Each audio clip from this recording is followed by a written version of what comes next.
Hello.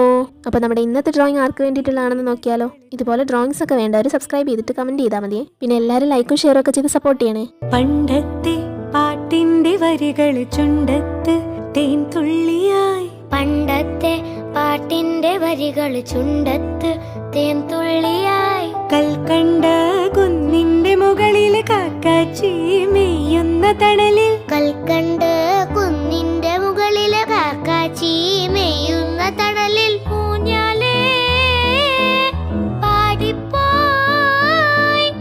ഊഞ്ഞാലേ പാടിപ്പോയി. ആ കയ്യിൽ കയ്യിലൊരു പിടി കഴിക്കാത്ത നെല്ലിക്കൈ മണി തരൂ. അപ്പോൾ നമ്മൾ ഇന്നൊരു ഫാമിലി ഡ്രോയിങ് ആണ്. നമ്മുടെ സബ്സ്ക്രൈബറായ സബിത സാജുവിന്റെ വെഡിങ് ആനിവേഴ്സറി ആണെന്ന്. മോന്റെ പേര് അഭിനവ് എന്നാണ്. അപ്പോൾ ഹാപ്പി ആനിവേഴ്സറി സബിത. എല്ലാവർക്കും ഡ്രോയിങ് ഇഷ്ടമായി കാണുമെന്ന് വിചാരിക്കുന്നു.